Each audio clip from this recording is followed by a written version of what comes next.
Penjaga sel Cik Jah dedah cerita sebenar Mona Fandai sebelum dijatuhkan hukuman. Pada tahun 1993 satu Malaysia telah dikejutkan dengan berita pembunuhan kejam pasangan bomoh Mona dan suami, Afandi. Kes pembunuhan tu antara yang paling mendapat perhatian. Sebab apa? Sebab macam-macam benda yang seram orang cerita. Antaranya Mona Fandai boleh terapung dalam sel, boleh baca surah Al-Fatihah terbalik dan macam-macam lagi lah. Tapi sejauh mana cerita tu sahih? Iyalah, orang boleh buat cerita sebab kes ini mendapat liputan meluas pada waktu itu. Pegawai penjara Kajang, Sarjan Azizah atau lebih senang disapa sebagai Cik Jah ditugaskan untuk menjaga sel Mona Fandai menceritakan kisah dan personaliti sebenar Mona Fandai sepanjang berada dalam penjara. Memang bertentangan dengan apa yang korang pernah dengar. Saya sangat takut apabila dapat tahu saya akan berjumpa dengan Mona. Masa itu saya sedang bercuti tetapi saya dah tahu yang Mona bakal ditempatkan di sel akhir bawah jagaan saya. Kes dia memang cukup gempar pada waktu itu. Saya sangat takut apabila dapat tahu saya akan berjumpa dengan Mona sampaikan saya minta air penawar dekat Ustaz. Sel akhir Mona berada paling depan sekali dan tentulah dia orang pertama yang akan saya lalui dulu. Waktu saya melangkah masuk pada hari pertama selepas bercuti, saya dengar ada orang bagi salam. Saya tahu itu Mona. Saya buat tak tahu. Hari kedua dan ketiga pun, saya dengar Mona beri salam lagi tapi tetap saya buat tak tahu. Pada hari keempat apabila dia bagi salam, baru saya jawab salam dia. Mona kata antara ramai-ramai staf di penjara, dia paling suka saya. Saya tanya kenapa, dia jawab gerak hati. Saya tak pernah sangka seumur hidup saya, dengan salam yang diberikan Mona itu telah menjadikan dia seorang sahabat saya, katanya. Mona Fandai tak pernah berkata buruk pasal orang. Menurut Cik Jah, Mona Fandai seorang yang peramah dan suka ajak berbual. Antara topik yang selalu dibualkan ialah pasal anak-anak, bekas suami, suami yang terkini dan juga resepi-resepi makanan. Mona seorang wanita yang sangat sopan apabila bercakap. Dia sangat peramah tetapi masih menjaga adab dalam percakapannya. Sebaik-baik Mona apabila berbual, tidak pernah sekalipun dia bercakap buruk mengenai orang, walaupun pada ketika itu kaki tangan penjara ramai yang mengatanya tetapi Mona sangat sabar dan positif. Tak pernah dia nak membalas atau memburukan orang. Mona sangat suka berkongsi resepi masakan dengan saya. Dia kata dia suka letak daun pandan dalam masakan sebab akan jadi wangi. Saya nampak dia seorang yang penyayang dan ikhlas. Tak pernah tinggal sholat 5 waktu. Saya panggil Mona Makcik dan dia panggil saya Cik Jah.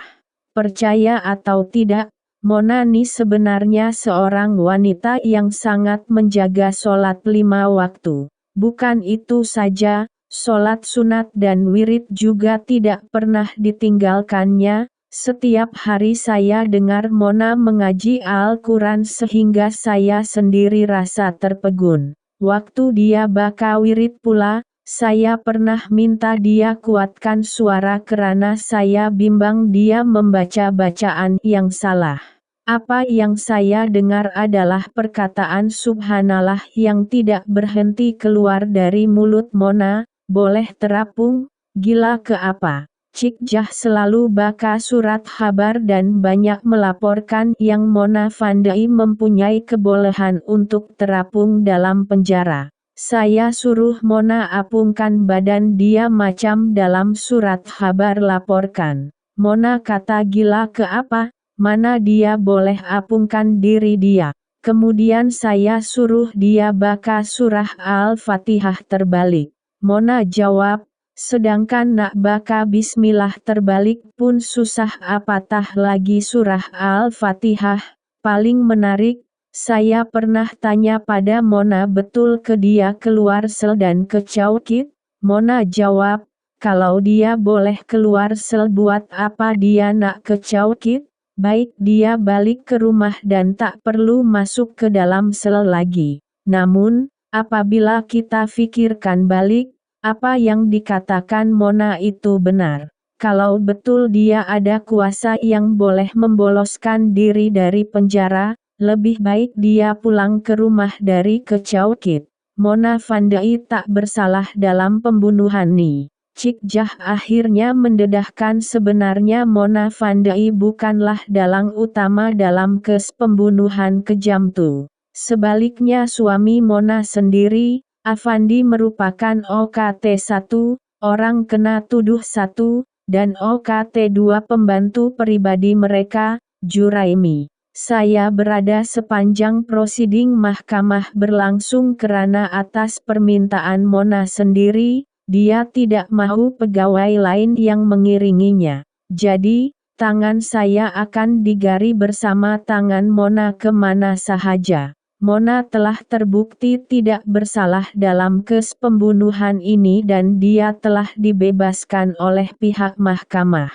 Cik Jah juga menambah bahwa sewaktu hari kejadian, Mona hanya mendapat arahan daripada Afandi untuk keluar memetik bunga sebelum upacara mandi bunga bersama dijalankan. Ingin menjalani hukuman bersama suami. Namun, Mona terpaksa memberi kata dua pula terhadap pembebasannya itu.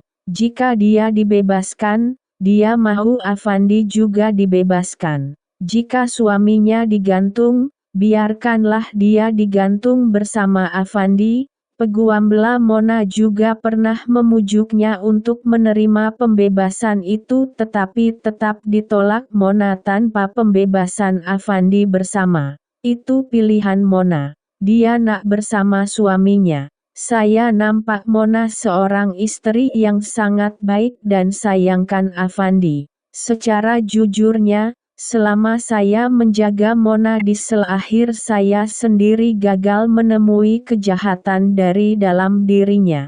Mona nak bunuh semut pun tak sampai hati. Cik Jah juga menambah bahwa bekas suami dan anak-anak sering hadir waktu kes perbicaraan tanda sokongan dan anak-anak Mona lebih mengenali ibunya. Bekas suami Mona yang juga anggota polis berkata Mona bukan seorang yang bersifat kejam. Mona nak bunuh semut pun tak sampai hati. Waktu nak siang ikan pun dia menangis, apatah lagi nak kerat manusia. Saya kenal Mona Fandai, dan saya terlalu rindukan dia. Benda yang paling saya sedih sekali, sehari sebelum Mona digantung saya nampak dia dibawa turun dari tingkat atas ke bawah.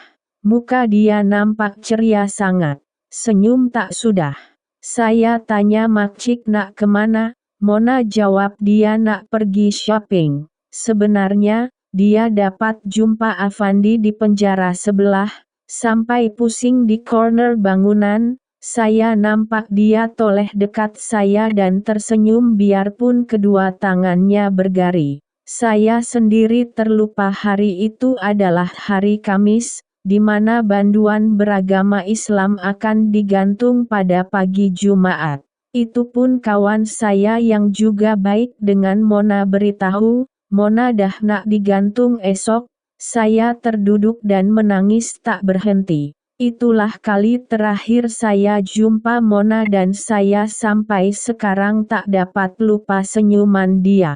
Kalau saya tahu dia akan digantung, tentu sekali perkara yang nak saya buat adalah memeluk Mona. Saya kenal siapa Mona Fandai. Saya terlalu rindukan dia. Jenazah Mona Fandai tiada cacat celah. Menurut Cik Jah, mengenali Mona Fandai adalah pengalaman yang paling indah dalam hidupnya. Sesungguhnya Mona mempunyai sifat yang murni. Saya masih ingat satu cerita di mana orang yang dipertanggungjawabkan untuk menguruskan jenazah Mona selepas digantung menyatakan dia sendiri tidak tahu di mana nak mencari cacat cala pada jenazahnya karena Mona meninggal dengan keadaan sangat baik, tubuh yang bersih dan mudah diuruskan. Sementara itu, Ustaz Abdul Rashid yang bertanggung jawab menjaga hal ehwal banduan berkata,